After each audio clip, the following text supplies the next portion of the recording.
Hi guys, so today we're going to follow up on derivatives using sum and difference formulas. So if you have a function of x being added or subtracted to another function of x, which we'll call g of x here, then you can apply the sum and or difference formula depending on if it's being added or subtracted.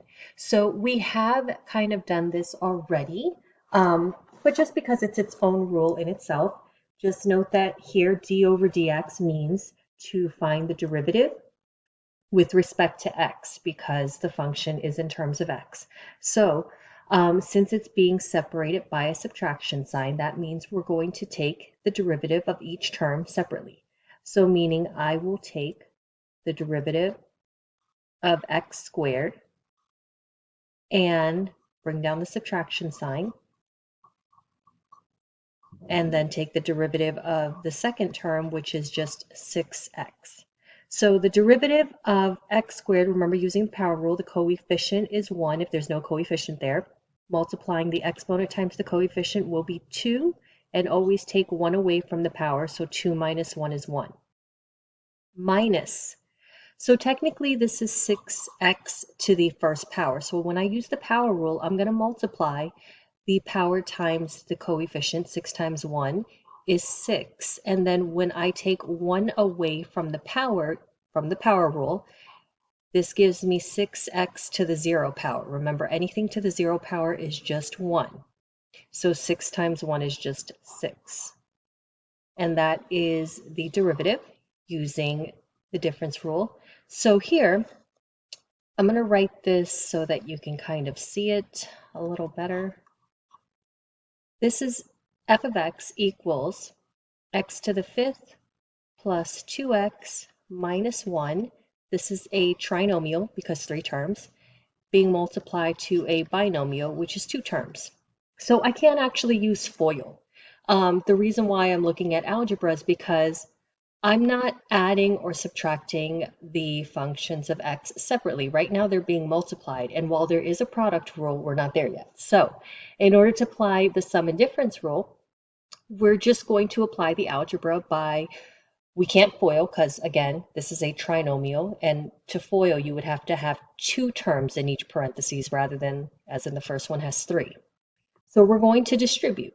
So meaning, and it doesn't matter the order because when you're multiplying, 3 times 2, 2 times 3, it doesn't matter the order. It's still going to give you 6. So I'm going to take each term in the second parentheses and multiply it by everything in the first parentheses. So I'm going to take x times x to the fifth plus 2x minus 1. And again, take the next term in the second parentheses as well, which is the minus 2, and also multiply it by everything in the first parentheses. X to the fifth plus 2x minus 1. And then just a little algebra reminder. Remember, when you are multiplying, you add the exponents of the like bases. So if you don't see an exponent for x, it technically has an exponent of 1. So when I distribute, this will give me x to the 6th power plus 2x squared minus x. And then I'm going to distribute the negative 2 to everything in the next parentheses, which would give me negative 2x to the 5th power minus 4x and then plus 2. 2 negatives multiplied give you a positive. Remember, we haven't even found the derivative yet. We're just working on simplifying. So when I have this, I'm going to just try to combine any like terms. So looking at the like terms, I have x to the 6th power, no like terms there, so I'm going to bring that down. Negative 2x to the 5th power, there's no like terms, so I'll bring that down. 2x squared, nothing else has x squared, so I'll bring that down as well. And then I have negative 1x minus 4x. So they are like terms because they both have x to the first power, so I'm going to keep the like term and combine their coefficients. So negative 1 minus 4 gives me negative 5x.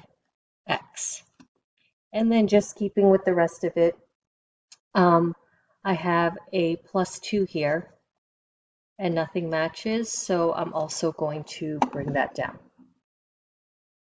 So now that I have each term of x separated by an addition or subtraction sign, I can apply the sum and difference rule here. So I'm going to take f prime of x, finding the derivative. I'm going to apply the power rule to each term. So remember the coefficient here is 1. 1 times 6 is 6. I'll take 1 from the power. For this one, I have negative 2 times 5, so negative 10x, and take 1 away from the power. So we're applying power rule just to each term. Terms are separated by plus and minus signs. So we have 2x squared. 2 times 2 is 4. Take 1 away from the power, and I'll get 1.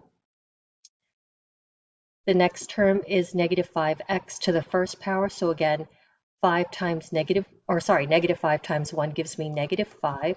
And if I take 1 away from the power, it gives me x to the 0 power, which we've seen is just going to be 1. So we won't even write it because negative 5 times 1 is just negative 5. And remember, using the rule, any derivative of a constant is just 0, so we're not even going to write that down. And just a little reminder of why. Technically, it has an x to the 0 power. So if I use the power rule, this is 0. And then anything times 0 doesn't even matter, because once I multiply the power times the coefficient, anything times 0 after that will just give me 0. So this would be the derivative, no like terms. And I think that's where we're going to stop for now. We're going to pick up with the product rule, and I'll show you how to apply the product rule for the same type of problem to find its derivative. All right, guys, hope this helps.